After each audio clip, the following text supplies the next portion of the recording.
오늘 우리가 함께 볼 하나님 말씀은요, 고린도전서 15장 8절에서 10절 말씀입니다. 우리가 교독하도록 하겠습니다. 그런데 맨 나중에 다리 차지 못하여 난 자와 같은 나에게도 나타나셨습니다. 나는 사도들 가운데서 가장 작은 사도입니다. 나는 사도라고 불릴 만한 자격도 없습니다. 그것은 내가 하나님의 교회를 박해 있기 때문입니다. 함께 읽습니다. 그러나 나는 하나님의 은혜로 오늘의 내가 되었습니다. 나에게 베풀어 주신 하나님의 은혜는 헛되지 않았습니다. 나는 사도들 가운데 어느 누구보다도 더 열심히 일하였습니다. 그러나 이렇게 한 것은 내가 아니라 나와 함께 하신 하나님의 은혜입니다. 아멘. 오늘 말씀의 제목은요, 번아웃 없는 삶입니다. 정신과 전문의인 이시영 박사님이 예전에 세로토닌 하라 이런 책을 쓰셨거든요. 거기서 저자는 한국인들의 완전 연소 증후군에 대해서 말씀을 하시더라고요. 완전 연소 증후군이란 다른 말로 하면 번아웃 신드롬이라고 할 수 있는데요. 이것은 더 이상 뛸 기력도 그리고 아무 의욕도 없는 탈진 상태를 말합니다. 그 책에서 저자는 우리가 마구 달리기만 할 것이 아니라 찬찬히 좀 주변을 살펴보면서 걸어가자. 또 현명하고 슬기롭게 자신의 속을 채워가면서 살아가라고 조언하고 있었습니다. 오뚜기처럼 날마다 새롭게 일어나는 것도 좋지만 바람이 불어도 흔들리지 않는 삶, 그리고 또 작은 유혹에도 넘어가지 않고 우리의 무게 중심을 낮추어서 흔들리지 않는 체질을 길러가는 것이 중요하다, 이렇게 말하는 것을 기억합니다. 저는 예전에 아이들이 어릴 때 독일에 한 1년 정도 나갔다가 들어온 적이 있었는데요. 한국에 돌아오자마자 제가 느꼈던 그 시간의 흐름이, 시간의 속도가 달랐습니다. 한국이 독일보다 한 서너 배가 더 빨리 돌아간다는 것 같은 그런 느낌을 받았어요. 똑같은 24시간을 살아가는데도 독일에 있을 때는 굉장히 여유가 많았거든요. 그런데 한국에 돌아오자마자 주위의 모든 것들이 막 정신없이 돌아가는 겁니다. 그래서 마치 시간의 체계가 아예 다른 것 같은 그런 착각을 할 정도였습니다. 그만큼 우리 사회는 빠르게 변화하는 사회이고 또 피로사회가 맞는 것 같습니다. 모든 사람들이 정도만 다를 뿐이지 저마다 번아웃 신드롬을 겪고 있는 거죠. 이런 생각을 하면서 오늘 사도 바울을 떠올리면 참 신기하다, 이런 생각이 듭니다. 그는 한마디로 번아웃을 모르는 사람이었기 때문입니다. 사실 바울은 복음 전도 여행을 하면서 무수한 고난과 죽음의 위협에 노출되었습니다. 그는 어떤 때 살 소망까지 다 끊어질 정도였다, 이렇게 말을 하죠. 전도 여행을 거듭하면서 그가 겪었던 고난과 시련들은 실로 엄청난 것들이었습니다. 그럼에도 불구하고 바울은 그의 삶을 마감하는 그 순간까지 그 복음을 위한 발걸음을 멈추지 않았다는 거예요. 그는 생명을 다해서 복음을 전했고, 또한 그의 훌륭한 점이 뭐냐면 그가 전했던 말씀 그대로 삶으로 살아냈다는 사람입니다. 그래서 그는 담대하게 너희는 나를 본받는 자들이 되라, 이렇게 말을 했던 거죠. 이처럼 바울은 번아웃을 모르는 사역자였음은 물론이고 그의 인격과 삶에 있어서 성령의 열매가 가득했던 사역자였습니다. 경건의 모양과 함께 경건의 능력도 지녔던 사람이었다는 거죠. 바울은 장차 자신에게 주어질 생명의 면류관을 바라보면서 흔들림 없이 끝까지 선한 싸움을 싸워냈습니다. 그리고 그는 그의 마지막까지도 복음을 위해서라면 자기 자신이 관제로 부어드리기를 바랐던 사람입니다. 바울은 하나님께서 쓰시기에 정말 편했던 종이었어요. 그리고 하나님의 마음을 시원케 했던 충성스러운 사람이었습니다. 그렇다면 그가 마지막 순간까지 그토록 파워풀하게 그의 사역을, 인생을 살아낼 수 있었던 이유는 무엇이었을까요? 그는 어떻게 해서 식지 않고 흔들리지 않고 또 쇠하지 않고 탈진하지 않는 그런 사역자로 살아갈 수가 있었을까요? 오늘 이 시간에는 바울의 그 영적 원동력이 어디에 있었는가, 이것을 본문을 통해 함께 살펴보려고 합니다. 첫 번째로 바울이 번아웃 없는 삶을 살 수 있었던 것은 그에게 분명한 소명의식이 있었기 때문입니다. 그의 영적 정체성이 분명했다는 거예요. 오늘 본문 9절에 이제 바울은 자신을 가리켜서 뭐라고 말을 하냐면, 나는 사도들 가운데서 가장 작은 사도입니다 라고 고백합니다. 여기서 이 사도라는 이 말이 헬라어로는 아포스톨로스인데요, 이는 보냄을 받은 자라는 뜻입니다. 신약에서는 주님의 증인이 되기 위해서 세상으로 파송을 받은 자를 말합니다. 이 사도라는 말은 보통 예수님의 12제자를 한해서 사용됩니다. 사도의 자격이 예수님의 공생에 처음부터 그 사역에 동참했어야 했고, 주님의 죽으심과 또한 부활하신 그 사건을 목도한 사람이어야 했기 때문입니다. 그래서 바울은 그 후로 끝없이 그의 사도성에 대한 공격을 계속해서 받습니다. 그런데 성경을 보면 예외적인 경우가 있었다는 것을 알 수가 있어요. 사도행전 14장 14절 보시면요, 두 사도 바나바와 바울이 듣고 옷을 찢고 무리 가운데 뛰어들어가서 소리 질러라고 했습니다. 즉, 이 사도행전을 지은 누가는 사도행전에서 이 12제자 이외에도 바나바와 바울을 일컬어서 지금 사도라고 말을 하고 있는 겁니다. 바울은 실제로 다메섹 도상에서 부활하신 예수님을 만났습니다. 그리고 예수님께로부터 이방인을 위한 그 복음의 그릇으로 택정함을 받았어요. 그러니까 바울에게는 누가 뭐라고 해도 주님께서 나를 복음을 위해 부르셨다, 이 확실한 자기 정체성이 있었다는 거예요. 그래서 그는 거의 모든 서신의 문도에서 자기의 사도성을 강하게 피력하고 있습니다. 최근 우리가 묵상하고 있는 로마서 1장 1절에서도 바울은 이렇게 시작합니다. 그리스도 예수의 종인 나 바울은 부르심을 받아 사도가 되었습니다. 나는 하나님의 복음을 전하기 위하여 따로 세우심을 받았습니다. 우리의 영적 정체성이 흐릿하게 되면요, 우리의 모든 삶도 함께 흐릿해집니다. 내가 하나님 앞에 누구인가를 우리가 망각하게 되면 아무리 열심히 살았다 하더라도 우리는 하루아침에 모래성이 되기 십상인 거죠. 바울에게는 뿌리 깊은 그리고 흔들리지 않는 소명의식이 있었습니다. 과거 자신의 흠결에도 불구하고 결코 부인할 수 없는 하나님의 분명한 부르심이 있었다는 것을 그는 알고 있었다는 겁니다. 그는 예수님과의 조우 속에서 참된 인생의 향방을 알게 되었고, 그의 삶의 목적이 무엇인가를 명확히 알게 되었습니다. 바울이 수많은 환난과 고난 속에서도 트라우마 없이 끝까지 번아웃 없는 삶을 살 수 있었던 것은 그 기저에 분명한 자기 정체성과 하나님의 그 소명의식이 있었다는 것입니다. 이것은 우리도 마찬가지입니다. 하나님이 나를 사랑하셔서 그리스도 예수 안에서 나를 택하셨다, 나를 부르셨고 나를 살리셨다.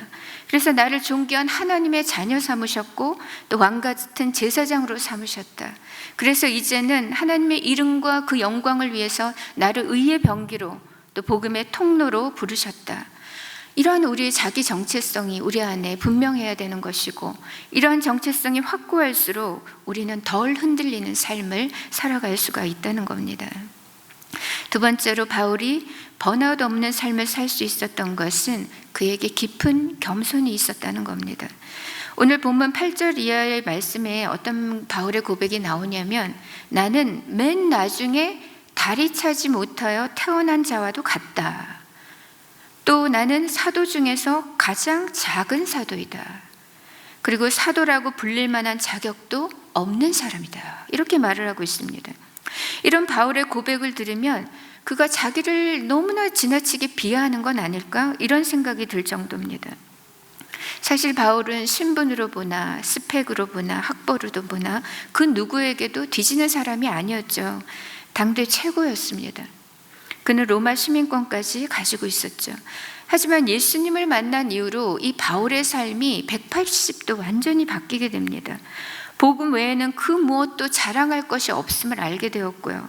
내 주 예수 그리스도를 아는 지식이 가장 고상하기 때문에 그 밖에 모든 것들은 다 해로 여기고 배설물로 여긴다, 이렇게까지 말을 하게 된 겁니다. 예전에는 교회를 회방하고 핍박했던 자로서 살았지만 바울이 늘 자신이 사도로 이제 그랬기 때문에 사도로 부름 받기에는 늘 자기가 자격 미달인 것을 알고 있었습니다. 그래서 자신을 가리켜서 오늘 만삭되지 못하여 난 자 같은 사람이다 이러는 거죠. 이 말은 다른 사도들에 비해서 나는 턱없이 부족하고 변변치 못하는 사람이다, 완전 자격 미달인 자이다, 이런 고백입니다. 예수님을 만난 이후로 바울은 일평생 이런 작은 자 의식을 가지고 살게 됩니다. 바울은 구원받은 이후로도 자신의 과거를 잊지 않았습니다. 아니, 잊을 수가 없었겠죠. 하지만 그렇다고 해서 그가 평생 죄의식으로 살았다거나 또 죄책감에서 벗어나지 못했다는 것을 의미하는 것은 아닙니다. 오히려 그 반대라고 할 수 있습니다. 그는 지금 복음 안에서 완전한 자유를 누리고 있습니다. 기쁨과 구원을 누리고 있는 거예요. 하나님의 충만한 은혜를 만끽하고 있습니다. 다만 죄가 더한 곳에 하나님의 은혜가 더 크게 임하듯이 죄인의 계수와 같은 자기의 과거를 돌아보면서 현재 내가 누리고 있는 하나님의 은혜가 얼마나 놀랍고 얼마나 큰 것인가를 절감하고 있는 것입니다. 교회를 잔해했었던 그가 아무런 공로 없이 구원받은 것도 감사한데 이제는 이방인을 위한 복음의 그릇으로 택정함을 입고 사역을 할 수 있으니 어떻게 감격스럽지 않겠습니까? 바울은 밀레도에서 에베소 장로들을 만났을 때 자신의 사역을 돌아보면서 이렇게 말을 합니다. 그동안 나는 겸손과 많은 눈물로 주님을 섬겼습니다. 바울의 사역의 모든 기저에는 깊은 겸손과 눈물이 있었다는 겁니다. 성경이 말하는 겸손은 단순히 도덕적, 윤리적인 미덕을 말하는 것이 아닙니다. 이 겸손은 피조물로서의 정직한 자각입니다. 하나님의 임재 앞에서의 인간의 자연스러운 반응입니다.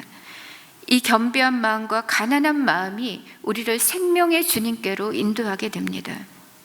그 누구도 교만한 마음과 굳은 마음으로는 하나님을 만날 수가 없습니다. 부유한 마음으로는 천국에 이를 수가 없는 것입니다. 우리는 사실 다 용서받은 죄인들입니다. 하나님의 은혜와 그 긍휼이 없이는 단 한순간도 살아갈 수 없는 존재들인 거죠. 겸손은 우리 예수님의 마음이었습니다. 예수님은 나는 마음이 온유하고 겸손하니 나의 멍에를 메고 내게 배우라고 하십니다. 겸손은 우리 주님께 배우는 것입니다. 그래서 예수님을 만나는 자마다 예수님의 마음을 가지게 됩니다. 예수님을 가까이 하고 그분을 사귀는 자마다 주님의 마음에 물들게 되는 것입니다. 예수님은 무릇 자기를 높이는 자는 도리어 낮아지고 자기를 낮추는 자가 높아질 것이라고 하십니다. 하나님 아버지께서는 십자가 위에서 우리를 위해 죽기까지 낮아지셨던 예수님을 지극히 높이셨고 만유의 주와 그리스도가 되게 하셨습니다. 하나님의 은혜를 경험한 자들의 공통된 특징은 언제나 주님 앞에서 자신의 지극히 작음을 고백하게 된다는 사실입니다. 바울이 고백했던 그리고 하나님을 기쁘시게 했던 그 모든 사람들의 마음에는 바울이 고백했던 이 작은 자 의식과 가난한 마음이 있었습니다. 그래서 시편 기자도 어떤 표현을 썼냐면 나는 벌레요 사람이 아니라, 그리고 우매 무지하여 짐승 같으나, 이런 표현들을 썼던 것입니다. 오늘 하나님은 어떤 사람들을 불러서 쓰실까요? 하나님께서는 강한 사람을 불러 쓰시는 것이 아니라 기드온처럼 극히 약한 자를 불러서 하나님의 강함을 나타내십니다. 또 이스라엘의 초대 왕인 사울은 스스로를 작게 여길 때 하나님께서 그를 이스라엘의 왕으로 세우셨습니다. 하나님은 언제나 이 세상의 미련한 것들을 택하셔서 지혜 있는 것들을 부끄럽게 하시고 세상의 약한 것들을 택하셔서 또 세상의 강한 것들을 부끄럽게 하신다고 하셨습니다. 그것은 그 어떤 육체도 하나님 앞에서 자랑하지 못하게 하시려는 것입니다. 하나님 앞에서의 겸비한 마음가짐이, 그 겸손이 우리로 하여금 번아웃 없는 삶을 살아가게 합니다. 마지막으로 바울이 번아웃 없는 삶을 살았던 것은 그가 오직 주의 은혜로만 살았기 때문입니다. 보통 물은 높은 곳에서 낮은 곳으로 흐르죠. 그리고 물은 가장 낮은 곳부터 차오르게 됩니다. 영적 원리도 마찬가지입니다. 가장 가난한 영혼에 가장 큰 하나님의 은혜가 임합니다. 그리고 가장 겸비한 마음에 가장 먼저 하나님의 그 은혜의 담비가 차오르게 되는 것입니다. 오늘 10절 말씀에 바울이 이렇게 고백합니다. 함께 읽겠습니다. 그러나 나는 하나님의 은혜로 오늘의 내가 되었습니다. 나에게 베풀어 주신 하나님의 은혜는 결코 헛되지 않았습니다. 나는 사도들 가운데 어느 누구보다도 더 열심히 일하였습니다. 그러나 이렇게 한 것은 내가 아니라 나와 함께 하신 하나님의 은혜입니다. 이 10절 단 한 구절 안에 하나님의 은혜라는 말이 3번이나 언급되고 있습니다. 바울은 하나님의 은혜를 빼고서는 자신의 사역과 자신의 삶을 설명할 도리가 없었던 겁니다. 과거에는 교회의 회방자요, 박해자요, 폭행자였지만 그랬던 그가 지금의 나에 나된 것은 전적인 하나님의 은혜라고 고백하고 있습니다. 하나님의 은혜가 그의 전 존재를 변화시키셨습니다. 하나님의 긍휼이 그의 모든 삶을 송두리째 바꾸신 겁니다. 하나님의 은혜가 그를 복음 사역자로서 끝까지 굳건케 했던 것입니다. 바울의 삶은 한마디로 오직 은혜, 그리고 온통 은혜였습니다. 고린도후서 1장 8절에서 바울은 이렇게 고백했습니다. 형제들아, 우리가 아시아에서 당한 환난을 너희가 모르기를 원하지 아니하노니 힘에 겹도록 심한 고난을 당하여 살 소망까지 끊어지고 우리는 우리 자신이 사형 선고를 받은 줄 알았다라고 합니다. 이렇게 바울은 살 소망까지 끊어지고 사형 선고를 받은 것 같은 상황을 겪고 나서도 그의 복음 사역을 내려놓지 않았다는 거예요. 이렇게 그에게는 번아웃이나 트라우마를 찾아볼 수가 없습니다. 이유는 죽음의 위협보다도 더 강한 하나님의 은혜가 그 위에 있었기 때문입니다. 은혜가 이끄시는 삶보다 더 복된 삶은 없습니다. 은혜가 우리를 강하게 합니다. 은혜가 우리를 능하게 합니다. 그래서 바울은 디모데에게 디모데후서 2장 1절에 내 아들아, 그러므로 너는 그리스도 예수 안에 있는 은혜 안에서 강하라, 이렇게 권면했습니다. 하나님의 은혜가 우리를 강하게 합니다. 하나님의 은혜가 우리를 힘있게 합니다. 오늘 우리에게 있어 가장 필요한 것은 매일 매 순간 하나님의 은혜로 살아가는 것입니다. 그 하나님의 은혜를 붙드는 것입니다. 우리 삶 가운데 오직 은혜, 온통 은혜로 가득해지는 것입니다. 우리는 은혜 아니면 살아갈 수가 없습니다. 우리 인생에서 하나님의 은혜를 빼면 설명이 불가능해집니다.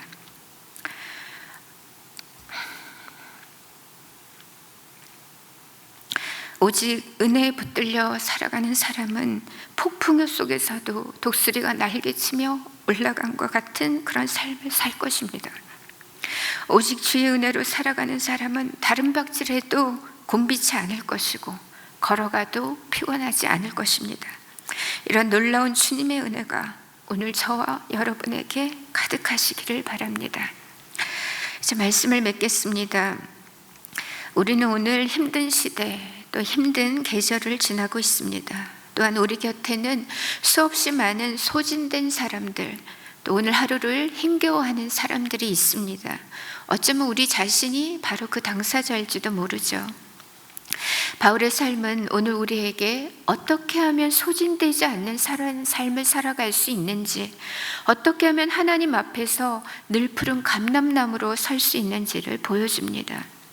사랑하는 성도 여러분, 하나님 안에서 분명한 영적 정체성을 가지고 또 소명의식을 가지고 살아가시기 바랍니다. 그리고 깊은 겸손 가운데 오직 주님의 은혜로만 살아가시는 저와 여러분 되시기를 축복합니다. 이 시간 우리가 말씀을 기억하면서 먼저 감사함으로 하나님 앞에 나아갔으면 좋겠습니다. 나를 예수 안에서 부르신 이가 하나님이십니다. 나를 이 자리에 세우신 이도 하나님이시고 나를 보내신 이도 하나님이십니다. 이 하나님의 우리를 부르셨고 선택하셨고 또 우리를 존귀한 자녀로 삼으셨고 왕같은 제사장으로 삼으셨습니다. 그리고 이제는 의의 병기요 복음의 통로로 그리스도의 향기요 그리스도의 편지로 우리를 세우셨습니다. 이런 영적 정체성과 분명한 소명의식으로 살아가게 하옵소서. 이렇게 기도하고요. 나 같은 죄인을 구원하시고 부르신 주님 앞에서 우리가 가난한 마음과 겸비한 마음을 잃지 않게 하옵소서. 일평생 주님 앞에서 겸손한 마음으로 살아가게 하소서. 이렇게 기도하겠습니다. 그리고 오늘 우리의 삶이 오직 주의 은혜로, 온통 주의 은혜로 충만케 하옵소서. 그래서 소진됨 없고 번아웃 없이 우리 주님 오시는 그날까지 끝까지 충성을 다하는 종들이 되어지기를 우리가 이 시간 말씀을 기억하며 함께 기도하도록 하겠습니다. 함께 기도합니다.